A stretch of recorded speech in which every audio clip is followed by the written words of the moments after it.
क्या बात है, वन रैंक वन पेंशन। मैं समझता हूं कि इतनी शानदार इस स्कीम को संदेह के नजरिए से मत देखिए। इस देश की राष्ट्रीय सुरक्षा व्यवस्था को सुनिश्चित करने के लिए ही यह कदम उठाया गया है। हमारी यूथफुलनेस हो हमारी फोर्स के अंदर, इस बात को ध्यान में रखकर यह फैसला लिया गया है।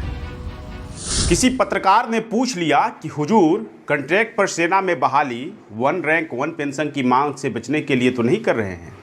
इतना सुनते ही रक्षा मंत्री राजनाथ सिंह झल्ला पड़े और बोले, क्या बात है, वन रैंक वन पेंशन। मैं समझता हूं कि इतनी शानदार इस स्कीम को संदेह के नजरिए से मत देखिए। राजनाथ सिंह का झल्लाना और यह कहना कि शक की नज़र से न देखें, यह चोर की दाढ़ी में तिनका के कहावत को चरितार्थ करता है। अब शक की गुंजाइश कहाँ है राजनाथ बाबू? अब तो वक्त है कातिल की गिरहबान को पकड़ लेने का या चौराहे पर खड़ा होकर अच्छे दिन के लिए आरती उतारने का। हम जानते हैं कि बादशाह जो भी करते करवाते हैं देश हित में करते हैं। स्याही फेंकना, गालियां देना, नोटबंदी करना, सरकारी नौकरियों में कटौती करना, बुलडोजर चलाना, विरोधियों को देशद्रोही घोषित करना, ईडी सीबीआई का बेजा इस्तेमाल करना, सब देश हित में ही करते हैं। इसलिए साहेब पर शक क्या करना है? साहेब को ईश्वर मान लिया जाना ही अंतिम रास्ता है। शायद इसीलिए साहेब कुर्सी पर हैं और देश के बेटे सड़क पर हैं। आप सबके बेटे अग्निवीर तो नहीं ही बनेंगे। कोई क्रिकेट वीर हो सकते हैं, सदन वीर हो सकते हैं, अग्निवीर तो किसानों के बेटे होंगे, गरीबों के बेटे होंगे, मध्यवर्गीय परिवारों के बेटे होंगे। मगर हुजूर, आपके फैसले पर लोग पलटकर पूछ रहे हैं कि क्यों नहीं अग्निपथ योजना का अनुसरण करते हुए सदन वीर योजना लाते हैं। आखिर बुढ़ापा में दिमाग तो सठिया ही जाता है। सदन के कामकाज पर प्रभाव भी पड़ता है, जनता से मिलने जुलने में भी दिक्कत तो होता ही होगा।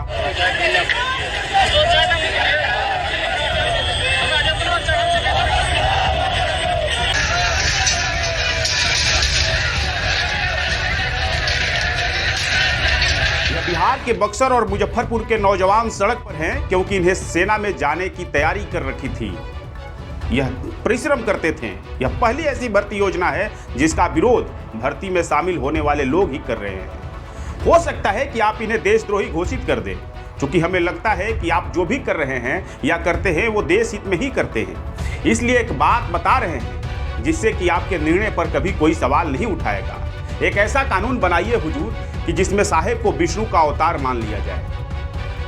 फिर हम भूल जाएंगे कि यह अग्निपथ योजना सेना की क्षमता पर बुलडोजर चलाने की शुरुआत है।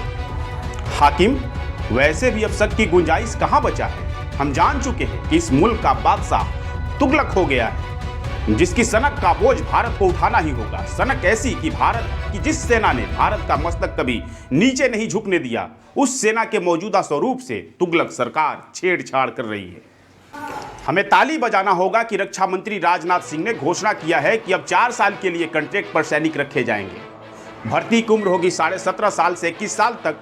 6 माह की ट्रेनिंग सहित कुल कार्यकाल 4 साल का होगा।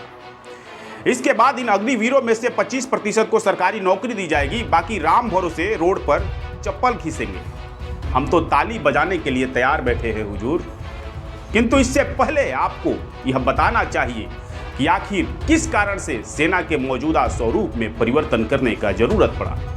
कौन सी समिति ने इसकी सिफारिश किया था? कौन सी समिति ने अग्निपथ योजना की सिफारिश की थी? क्या भारत की तरह खतरों से घिरे अन्य किसी देश में इस तरह का प्रयोग किया गया है? इस तरह की योजना है? हम वामपंथी नेता सीताराम येचुरी की बात भी नहीं मानेंगे जो ट्वीट कर इशारा कर रहे हैं। येचुरी ने कहा है कि सरकार द्वारा प्रोफेशनल आर्मी को बढ़ाने की जगह कॉन्ट्रैक्ट पर भर्ती में निजी लड़ाकू दस्ता बनाने का उद्देश्य छिपा हुआ है। येचुरी ने इस स्कीम को एंटी नेशनल बताकर खत्म करने की मांग की है। येचुरी का कहना सही है। दुनिया में कोई भी बड़ी आबादी वाला मुल्क सैन्य प्रशिक्षण प्राप्त लोगों को युवावस्था में ही बेरोजगार छोड़ने का जोखिम नहीं उठा सकता है। किंतु हम यह नहीं मानेंगे हुजूर। रक्षा मामलों की सूचना गोपनीयता यदि तमाम चिंताएं हैं जिसकी वजह से यह खेल खतरनाक है। सेना है साहब, सिक्योरिटी गार्ड की एजेंसी नहीं है जो कॉन्ट्रैक्ट पर रखेंगे और देश के सैनिकों का मनोबल तोड़ देंगे, उनका मनोबल गिरा देंगे। किंतु हम यह नहीं मानेंगे। इसलिए भी अग्निपथ योजना जोखिम भरा है क्योंकि मान लीजिए कि इस साल 86,000 अग्निवीरों की भर्ती होने वाली है और 4 साल बाद 75% अर्थात 33-34 हजार नियोजन मुक्त होंगे अग्निवीरों को कोई पूंजीपति आदमी, कोई अंडानी अंबानी जैसा आदमी अपनी निजी सेना में, निजी सुरक्षा एजेंसी में शामिल कर ले तो क्या चुनौतियां खड़ी होगी। इनकी सेवा 4 साल ही होगी। ऐसे में एक सैनिक कुशल होने के समय ही सेना से नियोजन मुक्त कर दिया जाएगा। ये अग्निवीर अर्धसैनिक बलों की भर्तियों में प्राथमिकता पाएंगे। ऐसे में सेना की कुशलता और दक्षता में अर्धसैनिक बलों के ऊपर जो बढ़त हासिल है वो प्रभावित होगी। एक कुशल आर्मी वो होती है जिसे युद्ध लड़ने या युद्धाभ्यास का व्यापक अनुभव हो। सिर्फ ट्रेनिंग भर से कोई सर्वश्रेष्ठ सेना नहीं हो जाता। मोदी सरकार का यह फैसला भारतीय सेनाओं को नौसिखिया बना देगा, किंतु हम यह नहीं मानेंगे। लोग सवाल तो यह भी पूछ रहे हैं कि क्या कॉन्ट्रैक्ट का सैनिक जिसके दिमाग में भरी जवानी में बेरोजगार होने की चिंता हो, वो सीमा पर दमखम से लड़ेगा, मनोबल ऊंचा रख पाएगा? किंतु साहेब का फैसला है तो हम इस सवालों को ही नहीं मानेंगे। शक की गुंजाइश कहाँ है राजनाथ बाबू?